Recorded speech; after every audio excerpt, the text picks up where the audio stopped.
Thank you. All right. I think Imran's presentation is a good precursor for what we are trying to dive into APIs and see what the opportunity lies in there. And we've got an interesting panel. So Imran is an ex-banker. Then there's a banker. Then there's one guy who actually builds mobile applications that consumes Volemy's APIs. So it's an interesting mix. And then we have Mandeep that does everything.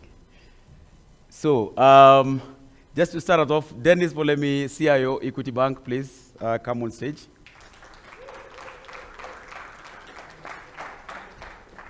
Lee Kwame, CEO and Software Engineer, Productive Edge Solutions. Please come on board. Imran, feel free to come back.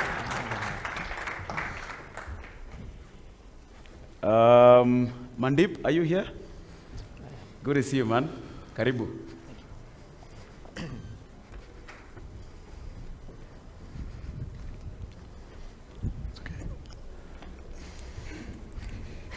Please. Thank you. Right. So, first of all, let's just apologize for the manel. I know we'll get some backlash, but cut us some slack for today. All right, quickly, let's jump into it. When I look at it from a layman's perspective, every time I'm shopping online, either on Amazon, try and book a flight on booking.com, using a mobile application for my financial services, what I know is, with my experience, that on the background, the APIs are actually connecting to and offering these services from third parties or any other person that you're collaborating with. So it seems to me, and listening to your presentation, it seems to me like APIs are becoming the center of all product development collaborations, platform thinking. What are your thoughts around this, guys? Let's start with Volemy. Yeah, so maybe just to start, and probably I'll begin off from where the ex-banker left. And to really just summarize, the essence of his slides really speaks to the essence of what APIs are doing in financial services. And just to summarize it quickly, it's really about what's happening in financial services, beginning with, first of all, customer experiences. So customers are increasingly demanding integrated experiences. And this means that they are increasingly attracted by platforms or ecosystems that offer them those holistic, digital, and integrated experiences. Now, because of that, those platforms, whether it's fintechs, big techs, or any other non-banks, because of that demand from those customers, these entities are demanding for APIs or for partnerships from financial services providers. And that's giving birth to what you can either call embedded finance, and I think he spoke largely to it, and the rise of open banking. So all this is because of that demand from customers.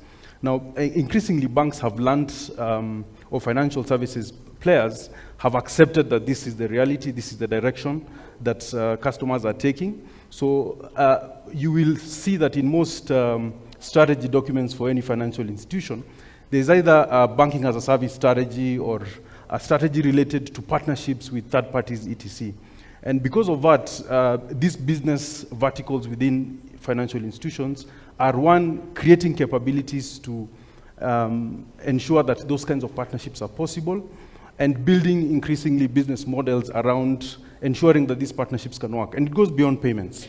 So you are on whichever, whether it's M-Pesa or Little. Yesterday we listened to the Little CEO and he said, they're not Little Cab anymore, they're Little. And that statement was very heavy because I think as a logistics service company, they're trying to become a platform. But they don't offer all those services that are available on their platform.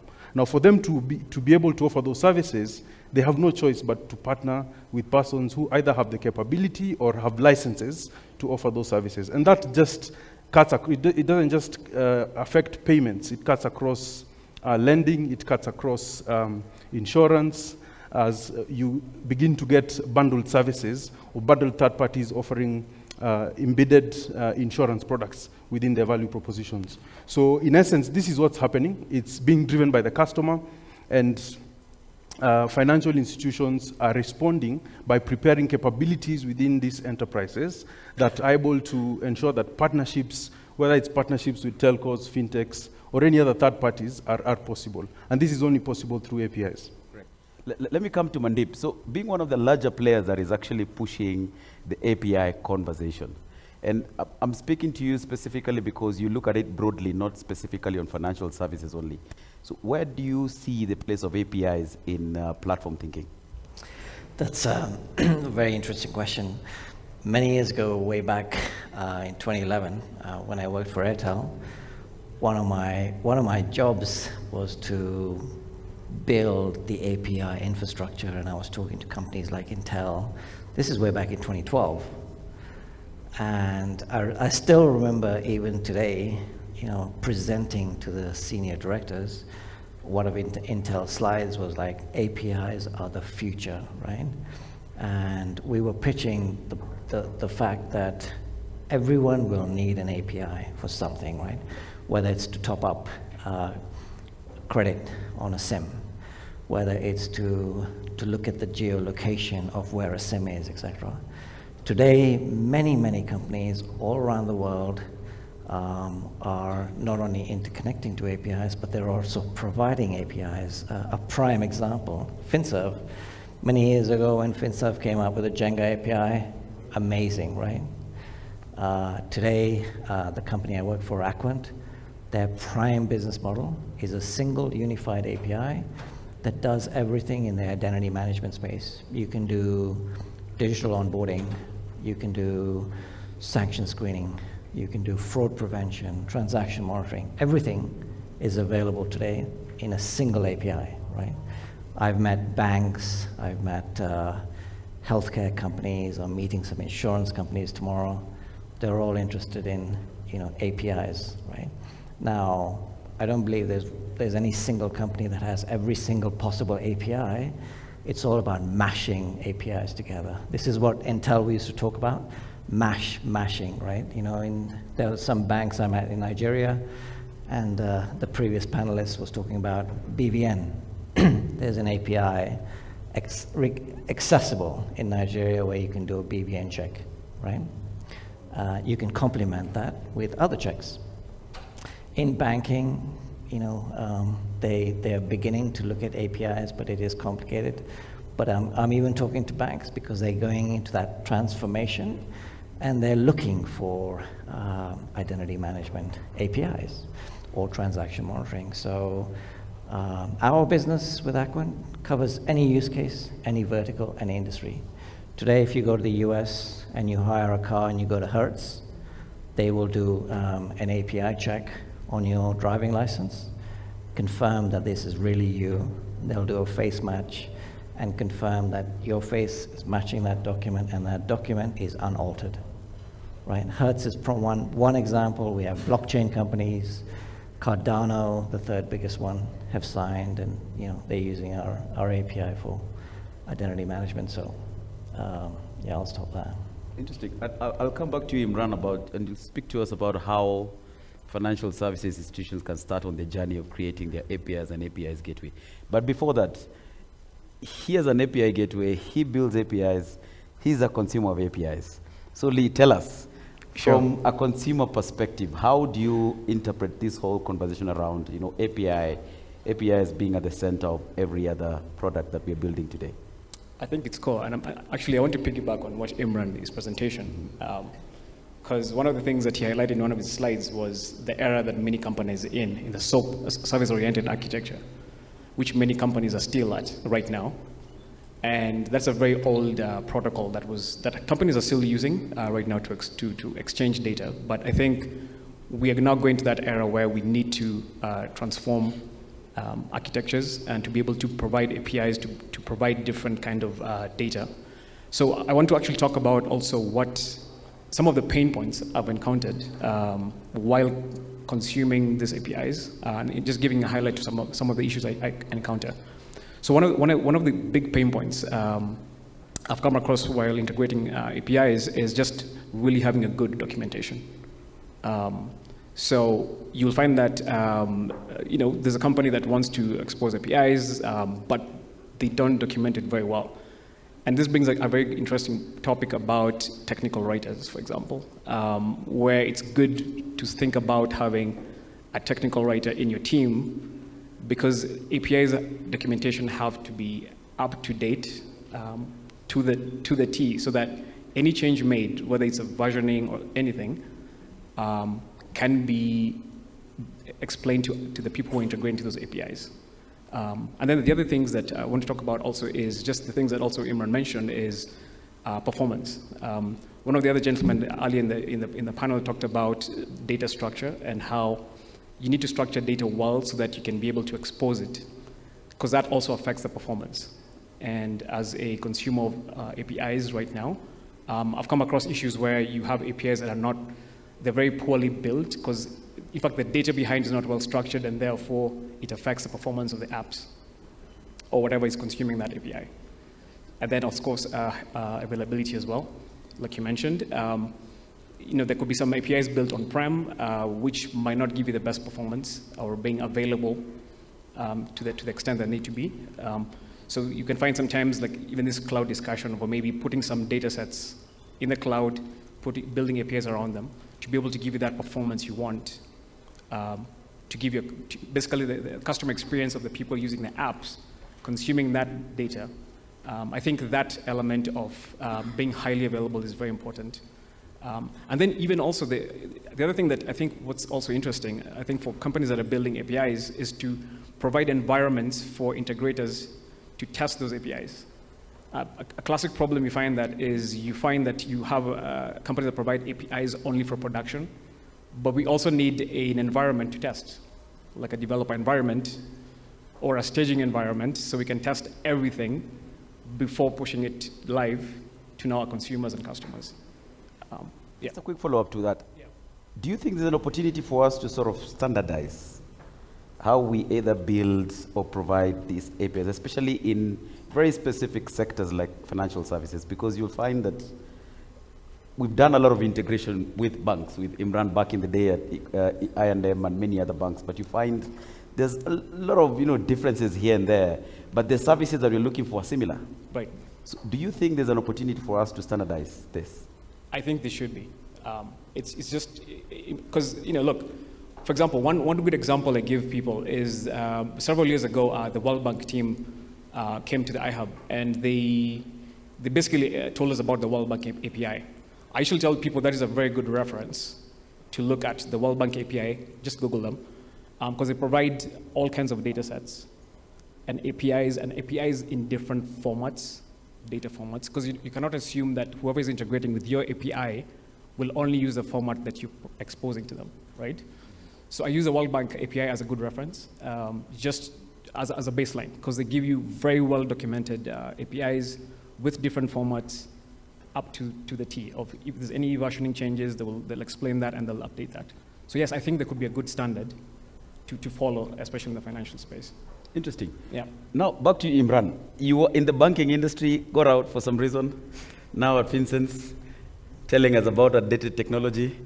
I mean, when you look at the banking industry in Kenya, today, top of my mind, and with no bias, I think of only Equity and KCB that have at least invested a lot in building API gateways that are open to anybody, any third party to connect to. So just speak to us about how banks, not only in Kenya, but across Africa, can start on that journey of building their own API sets or API gateways.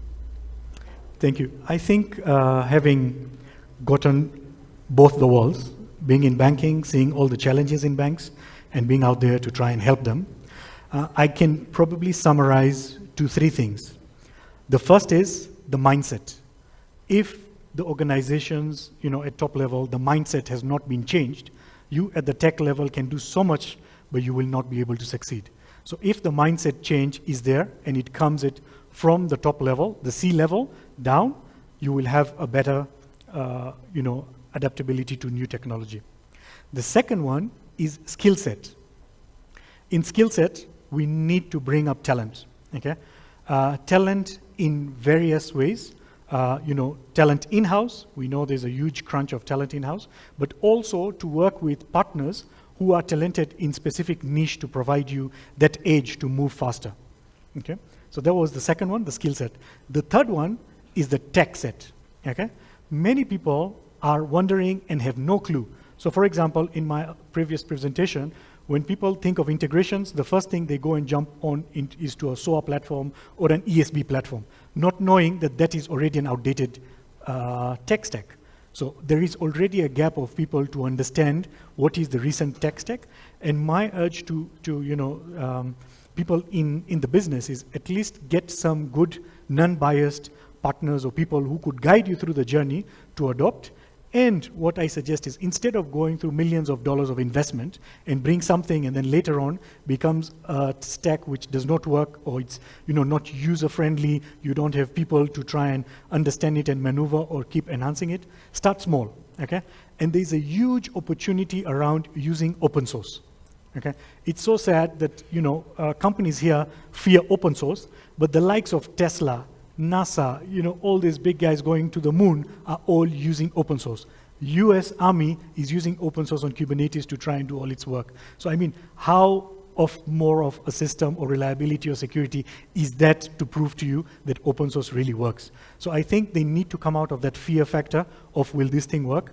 Partner with relevant players in the industry and try and leapfrog to the next journey. So those three things: skill set, mindset, skill set, and tech stack. So as a quick follow-up, I just want us to sort of think of which model works for banks, because we've seen Equity has gone with FinServ, KCB has got Vuma, Corp has got Hive. The other banks are trying to build something in-house. Some other banks like Stanbic are acquiring fintechs. I mean, which model works? I don't think there's one correct answer for everyone. I think, at the risk of being called a consultant, it depends. It depends. It depends on the context of the organization, and the context of an organization then determines what strategy is better to accelerate the adoption. So if you look at some of you've talked about some of the big banks in Kenya today, Equity, KCB, and then probably Safaricom. These organizations have the capability, and that's why the gateways are there. The maturity level within the organization is to the level that the knowledge is within the organization, so it's actually possible to build these services in-house. And some of the strategies internally would be to start up a fintech, and that really just allows focus. The reason FinServ exists is to provide focus for that specific business, for that specific vertical.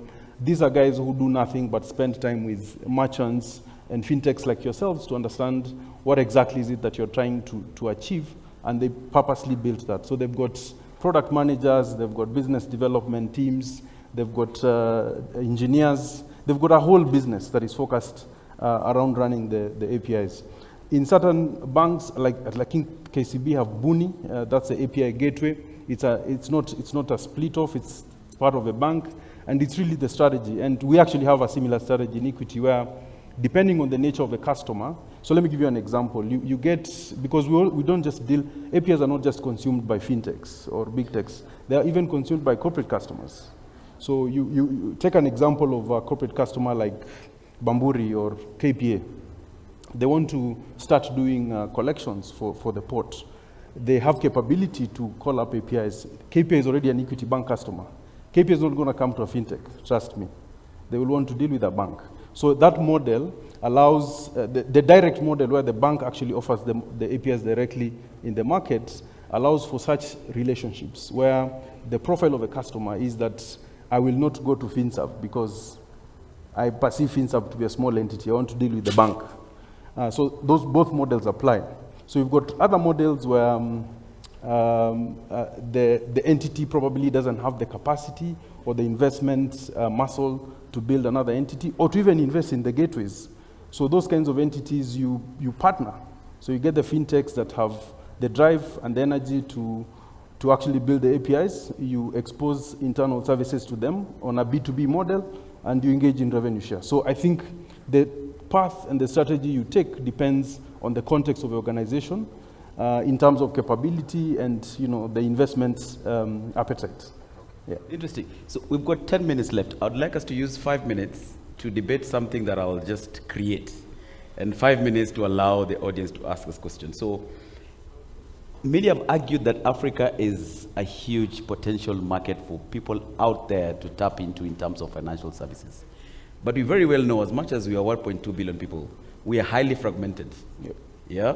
And when you look at people that are wanting to sort of launch services in Africa, it becomes very difficult for them to actually charge for these services. And if you look at what people are doing, so Equity is building their own API gateways in 6 countries, well and good. KCB is in 6 countries, well and good.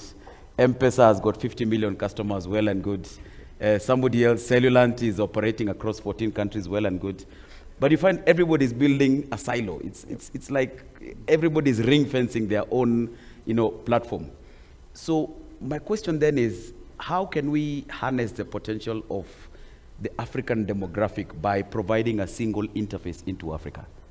Is that possible? I think there are too many variables. Maybe you'd have to, because first of all, I think just my experience, for example, localization of content just becomes a challenge in terms of, for example, the Amharic character set in Ethiopia, and so I think there'd have to be like a basic, maybe in layers, in terms of what you can provide just as a basic layer, because first of all, you have to just consider the fact that the different character sets and languages and so forth, especially I'm talking now in terms of data, and then just build on top of that. But the question is there an opportunity for what I would call API aggregation? Because you've got 6 countries here. Cellulant has 14. MFS Africa probably has 15. I mean, instead of going back to the basics, is there an opportunity for API aggregation across players? So I think my view is that that is the commercial opportunity available to the fintechs. Because as Lee said, we are 54 countries. In those 54 countries, there are X number of banks. I don't even know how many. The X number of mobile wallets. So let's take a use case like collections. I want to be able to be paid from any bank account and any wallet in Africa, if that is a task. For you to be able to make that possible, you need to integrate to all wallets and all bank accounts in Africa. So, and I don't think that can be driven by any regulation or a forum. For me, I think that is the opportunity that fintechs have. And you've seen a lot of the Nigerian fintechs like Cheaper Cash, Flutterwave. That's essentially what they're trying to do. They aggregate, they take an API from FinServ that has 6 countries, and they have captured those 6 countries. And then they go to the next bank and the next bank. So for me, I think the opportunity for fintechs is in that very question you're asking, because you see, it's not the core business of a bank to actually do that. It's just one channel. Banks offer services across many channels. API is just one channel. So I think that's where the opportunity is, and the people who are able to have the commitment to, one, define the use cases, and then have the patience to work through the landscape are the ones who are going to offer the service that you're looking for. So coming back to you, Mandip, beyond fintech, there are many other things we can do with APIs.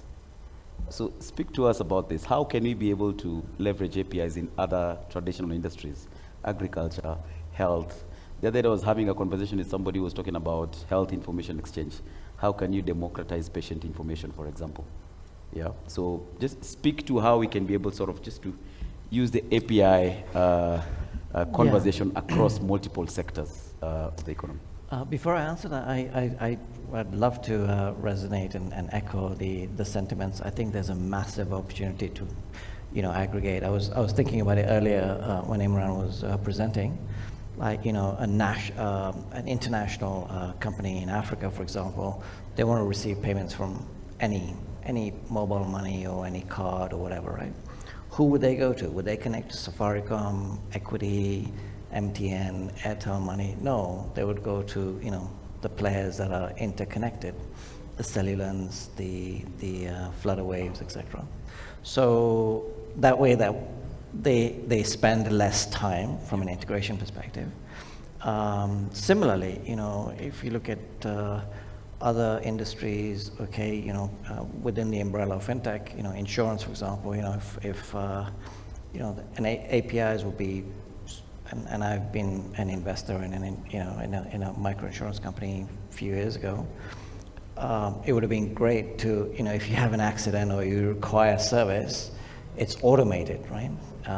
Through APIs, because you can enable APIs into IoT systems, and it's easy to understand, oh, Mandeep's had a car crash, and it automates the claim process and the rescue process, for example.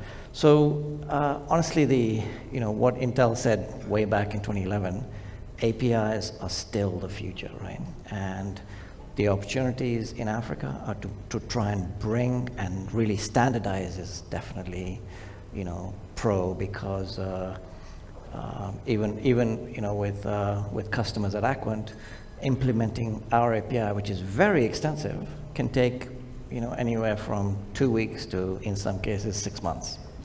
Where I'm seeing a change is moving from API to no-code systems, right? Many years ago, if you had to build a website, you had to hire a developer, right? Then you had Shopify come up with straightforward e-commerce, right? You had Wix, you could build a website in a matter of minutes, right? We've done the same. Aquant have now come up with a technology which is Aquant Go. You can onboard in a matter of hours, right? There are other APIs in the WhatsApp, the chatbots, sorry, right? So now you don't have to use the actual APIs that are provided by these chatbots. There are companies that give you the ability to create your flows, press submit, the APIs are done, right? So there's opportunities there to move towards fast no-code. And I'm seeing a lot of that, You'll see, merchants in Africa will be able to create websites in a matter of minutes that will be accessible on Facebook, WhatsApp, Instagram, right? It's happening today. So this is the future, right? Thank you. So as a finalist, I can just take 2 quick questions. Imran, now that you're on the other side, do you think that we still have some level of sort of Chinese walls, protectionism within banking in Kenya? Because we saw PesaLink coming in and we were like, wow, finally, the banking industry is opening up. Now we can connect. Up until recently, fintechs are not allowed to integrate directly to PesaLink, for example. Today, you're not able to do any auto debit on PesaLink, for example. And this is a future where we're talking about open banking still not becoming real. So do you think that there's still some element of protectionism? Is there an opportunity for the banking industry to open up? I think there is an opportunity. I view it's just bankers being bankers. They're always, protectionists. They want to protect their money, their people, and all that. But it's this new age of people who they will bring on board who will start pushing that agenda. Okay? And sooner or later, we are currently living in a switching economy. Okay? We are today overbanked, meaning each and every customer, or myself, I'll have accounts at least at 2 banks. Yep. Okay? So what that means is, if Bank A does not provide me the service, I would easily move my money to Bank B without Bank A even knowing. Okay? So it has allowed people to move, and only when people start taking data very seriously is when they will realize that, look, I had this customer, these transactions, but all of a sudden they have reduced. And why are they favoring Bank B, for example? And when they go into details of Bank B, they realize this bank has probably exposed APIs. So it's more of a jealousy kind of a game at the moment. But the moment they start improving and seeing that there is a lot of potential by me exposing APIs and going into new businesses, which I did not have before. So for example, today, many banks are being questioned, every other time, I need an API for this. Fintechs are always knocking on the doors and banks are not able to provide. They're either looking at what is the business value or how do they bring in. But this is the new way of how banks would now start getting customers. Okay? A fintech with 10,000 customers is 10,000 customers to a bank. Okay? So once they change that mentality to say, look, guys, it is collaborate to innovate, then things are going to be different. But if they don't do it, the customers are going to push them. Interesting. In the last 1 minute, any questions from the audience? Great. So because of time, let's wrap it up. So let's start with you, Volemi. Yeah, so I think for me, it's been an interesting conference and panel discussion. I think contrary to a lot of the sentiments around what banks are not doing, I'd like to assure all of you in the fintech community that there's a lot of conversations going on. Yes, I know they've been going on for a while, but surely if you look at where we've come from, there's a lot you can do today. With one API from Equity, you can terminate to any bank account and any wallet in the 6 countries we operate. From a payments perspective, you can send money. We are building APIs to even use our agency network to support the logistics community to sort out that problem that exists today, where we have logistics companies, but we don't have address systems. So I think we need to continue talking and collaborating.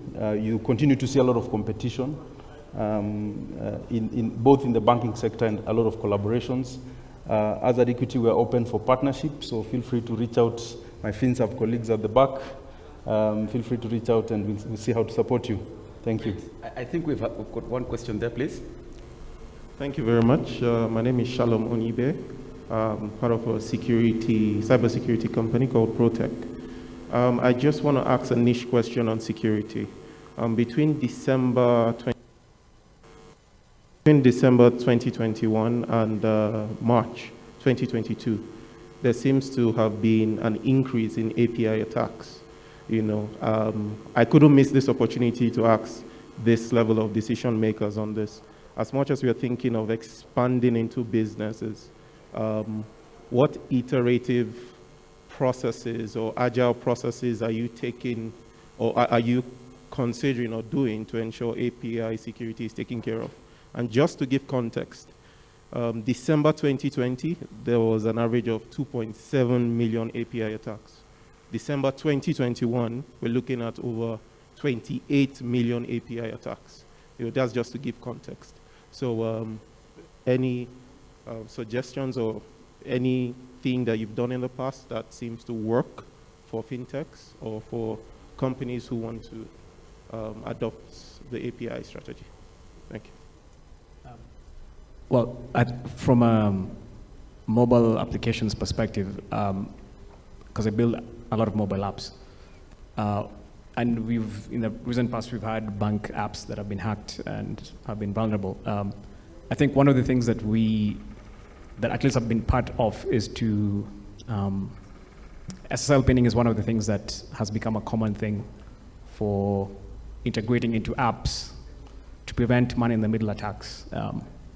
So it basically ensures that your app talks to the provider or the provider of the API and prevents that man-in-the-middle attack. But for sure, security attacks are always evolving, so it's something that we always have to, on both sides of DevOps and the consumers of the APIs, to just look at what the different ways that hackers are attacking applications.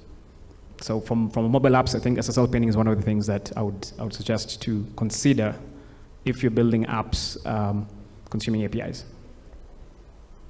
So Mandeep, you want to chip in before we close? Yes, from an Acuant perspective, we have achieved the gold standard in security. We are fully certified with PCI DSS, SOC 2 certification, FedRAMP. We fully believe in security, so I have no data on any breakages. I don't believe we go through annual pen tests. So, but I do agree that everyone developing or providing APIs should follow standards, because attacks will continue. So everyone has to go through that, and I don't see many companies in Africa following or registering to such standards. They need to, in order to protect themselves, right? How many companies in Africa are PCI DSS certified, for example, or SOC 2, right? Interesting. I think in the interest of time, we'll wrap it up there. Thank you, gentlemen, for your time, for your insights, and thank you, everyone, for listening to us. Let's keep the conversation going on. Let's interact off the stage, and thank you all, and enjoy your evening.